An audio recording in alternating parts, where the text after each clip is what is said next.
For the past several years on this broadcast, we've been reporting extensively on the threat to American economic stability from China's ownership of massive amounts of our debt.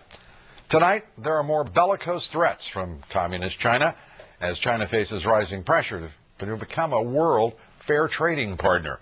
Beijing, in response, threatening to cripple the American economy by selling U.S. treasuries and currency.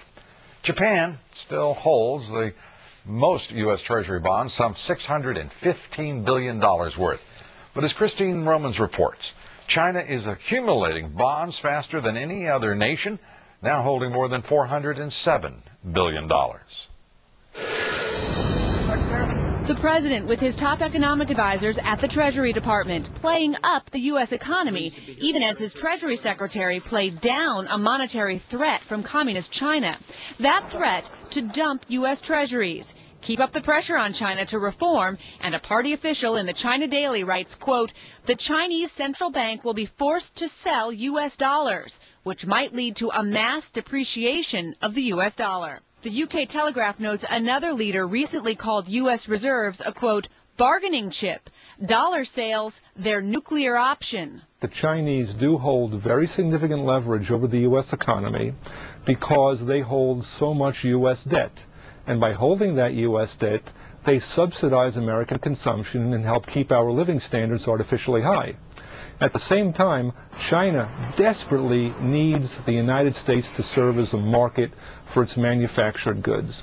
China holds $1.3 trillion worth of reserves, $407 billion in treasuries. Dumping them would be devastating to the U.S. economy, slamming the dollar and driving up interest rates. The Treasury Secretary, just back from meetings with Chinese officials, called reports of the threat absurd.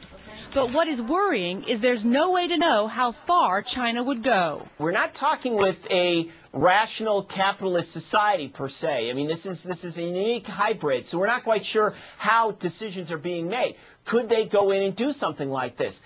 It's possible. Making good on its threat, trade experts say, would hurt both countries. The Chinese here clearly trying to counter a rising sense in Congress that something has to be done to pressure the Chinese to reform. In the wake of product recalls, imported food scares, it's a reminder that the Chinese have enormous leverage over the U.S. economy, Lou. Well, you know, this also, and we should explain what is happening, the reason the markets today were, particularly the credit markets, were trembling, and why you have a Treasury Secretary who knows better saying it's nonsense and absurd. The idea that the simple fact is this is the way the communist Chinese government communicates through its think tanks, putting out these messages, right, and which is precisely what they did. It's more vulnerability, it's more evidence and concerning and troubling evidence of the vulnerability of this economy and the absolutely horrible leadership of this administration economically. To have this economy be dependent, because that's where we are, not only on the Chinese for their support of our markets, particularly our credit markets, but to provide the clothes we wear. 96% of the clothes in this country, foreign made. Almost all of the computers and consumer electronics made. And we've got the Treasury Secretary's response absurd. Well, the response to all of those purchases, of course, is that huge foreign reserves that they have, more than $1.3 trillion. Most of that in U.S. dollars, a big chunk of that in treasuries. That's how it all works. Well, when we see a bellicose sentiment like this coming out of China, it should be a wake-up call to this administration to reform our trading practices, our policies, and our strategy. Well, there is really no strategy, but approach. This administration is creating tremendous vulnerabilities, not only for the economy, but the nation itself through permitting these kind of relationships. Now, you said at the same time they have considerable leverage. I think it's important that we all remember, and this administration, please listen up.